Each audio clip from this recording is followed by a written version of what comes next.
মারাত্মক স্বাদের ছোলার ডাল আলুর এই রেসিপিটা একবার খেলে কিন্তু বারবার খেতে যাবেন। এটা খেতে এতটাই সুস্বাদু লাগে। বন্ধুরা, আজ আমি আপনাদের সাথে শেয়ার করব আলু ছোলার ডালের ভীষণই টেস্টি একটা রেসিপি। নমস্কার বন্ধুরা, মনীষা রান্নাঘরে সবাইকে স্বাগত।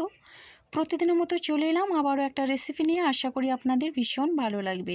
এখানে 1 কাপ পরিমাণে ছোলার ডাল নিয়েছি, আর ডালটাকে জল পাল্টে পাল্টে বেশ ভালোভাবে ধুয়ে নিয়ে এখন আমি 4 ঘন্টার মতো ছোলার ডালটাকে ভিজিয়ে রেখে দেব।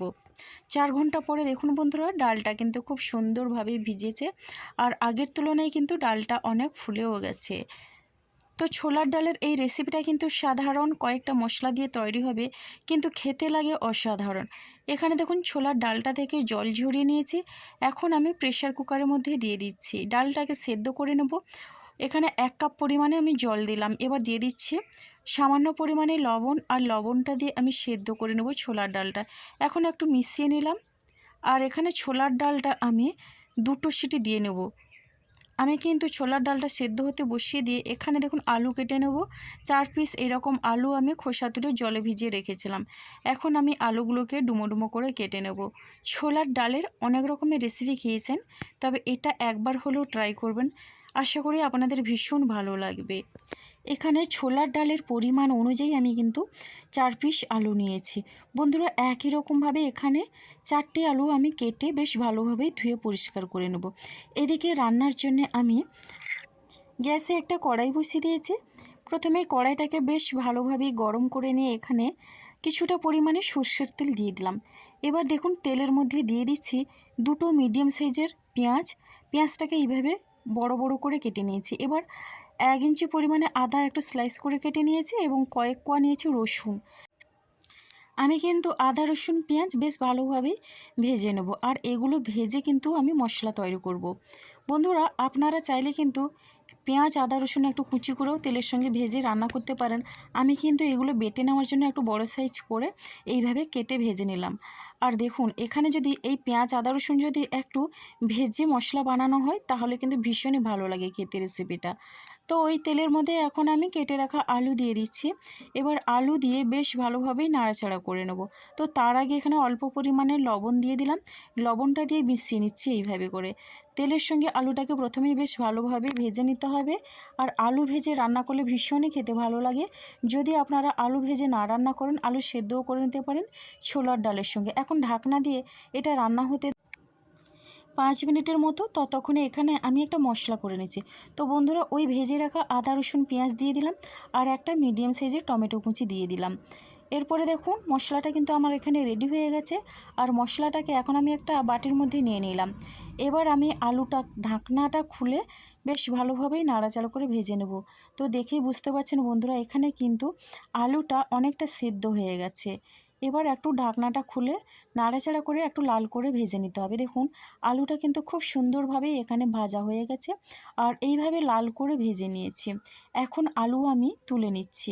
সমস্ত আলুর পিসগুলো এইভাবে আমি তুলে নিলাম, আর দেখে বুঝতে পারছেন আলুর কালারটা খুবই সুন্দর এসছে।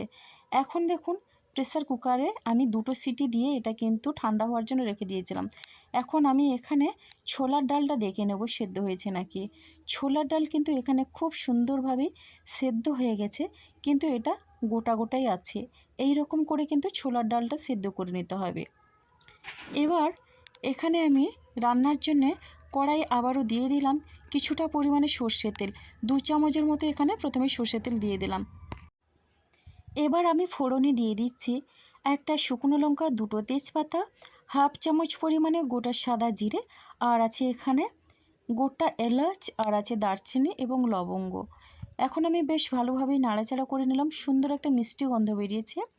এবার বেটে রাখা মশলাটা দিয়ে দিলাম। এখন মশলাটা দিয়ে বেশ ভালোভাবেই নাড়াচাড়া করে কষিয়ে নেব।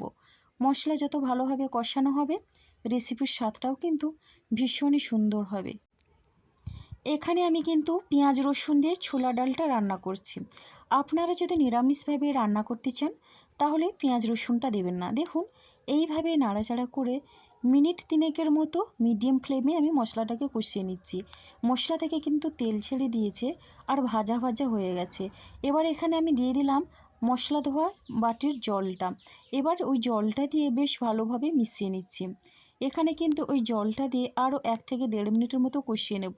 তো পরে আমি এখানে দিয়ে দিলাম হলুদ গুঁড়ো, আর দিয়ে দিলাম ঝাল লঙ্কার গুঁড়ো, দিয়ে দিচ্ছি জিরের গুঁড়ো আর ধনে গুঁড়ো। সব কিছু কিন্তু 1/2 চামচ পরিমাণে আমি নিয়েছি। এবার গুঁড়ো মশলাগুলো দিয়ে বেশ ভালোভাবে মিশিয়ে নিচ্ছি। এখন দিয়ে দিচ্ছি খুবই সামান্য পরিমাণে চিনি। চিনিটা দিলে কিন্তু সব কিছুর স্বাদটা ব্যালেন্স করে, আর খেতেও লাগে অসাধারণ। এদিকে কালারটাও খুব সুন্দর আসে। এবার এখানে আমি দিয়ে দিচ্ছি টক দই। 2 চামচ পরিমাণে টক দই দিলাম, আর দইটাকে আগের থেকে আমি ফেটিয়ে রেখেছিলাম। এখন আমি গ্যাসের ফ্লেমটা লোতে রেখে টক দইটাও মশলার সঙ্গে বেশ ভালোভাবে মিশিয়ে নেব। তা না হলে কিন্তু অনেক সময় হাই ফ্লেমে বা মিডিয়াম ফ্লেমে রেখে টক দই মশলার সঙ্গে দিলে কিন্তু দইটা ফেটে যায়। অল্প পরিমাণে আমি জল দিলাম। এবার জলটা দিয়ে বেশ ভালোভাবে মিশিয়ে নিচ্ছি। বন্ধুরা, এখানে টক দইটা দেওয়ার পরে আর জল দিয়ে একটু ঢাকনা দিয়ে আরও 2 থেকে 3 মিনিটের মতো মশলা কষিয়ে নেব। মশলা যত ভালোভাবে কষানো হবে, দেখুন বন্ধুরা, কালারটা কিন্তু খুবই সুন্দর আসবে। মশলার কাঁচা গন্ধটাও খুব সহজেই চলে যাবে। এবার মশলাটা কিছুক্ষণ কষিয়ে নেওয়ার পরে এখানে আমি দিয়ে দিচ্ছি ভেজে রাখা আলু। আলুটা দিয়ে বেশ ভালোভাবে নাড়াচাড়া করে মশলার সঙ্গে একটু কষিয়ে নেব। তাহলে কিন্তু আলুর মধ্যে মশলাটা বেশ ভালোভাবেই ঢুকবে। ছোলার ডাল যদি এইভাবে রান্না করেন, তাহলে দেখবেন বাচ্চা থেকে বড় সবাই কিন্তু ভীষণই পছন্দ করবে এই রেসিপিটা। খুব সুন্দরভাবেই এখানে আলু কিন্তু মশলার সঙ্গে কষিয়ে নিয়েছি। এবার আমি এখানে সেদ্ধ করে রাখা ছোলার ডালটা দিয়ে দিলাম, আর আমি প্রেসার কুকারটা ধুয়ে অল্প পরিমাণে জল দিয়ে এখন আমি এখানে এক্সট্রা কিছু জলের ব্যবহার করছি।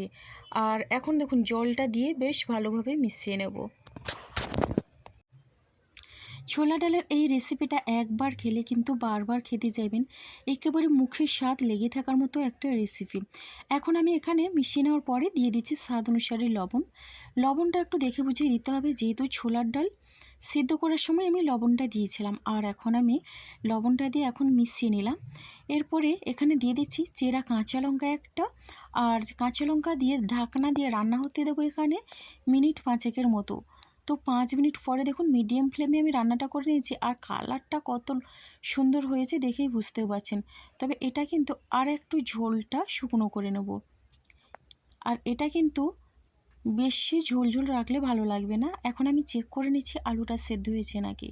আলু কিন্তু এখানে খুব সুন্দরভাবেই সেদ্ধ হয়ে গেছে।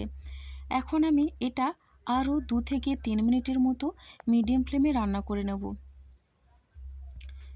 ঢাকনা দিয়ে দিলাম। ঢাকনা দিয়ে আমি এটা রান্না করে নিচ্ছি 3 মিনিটের মতো। 3 মিনিট পরে দেখুন বন্ধুরা, এখানে কিন্তু ঝোলটা একেবারে মাখো মাখো হয়ে গেছে। এবার আমি এই সঙ্গেই দিয়ে দিলাম ধনেপাতা কুচি, সামান্য পরিমাণে নামানোর আগে দিয়ে দিচ্ছি গরম মশলা গুঁড়ো। আপনারা চাইলে কিন্তু এখানে একটু ঘিও দিতে পারেন, তবে আমি ঘি দেবো না। গরম মশলা গুঁড়োটা দিয়ে এখন বেশ ভালোভাবে মিশিয়ে নিচ্ছি। এবার রেসিপিটা কিন্তু আমার একেবারেই রেডি পরিবেশনের জন্যে।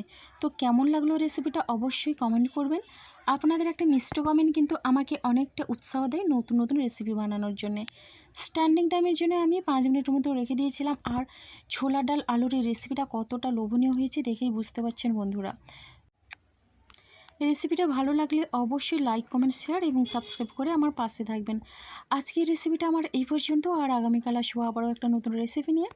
আপনারা সবাই সুস্থ থাকুন, ভালো থাকুন। অসংখ্য ধন্যবাদ আর অনেক অনেক ভালোবাসা রইল।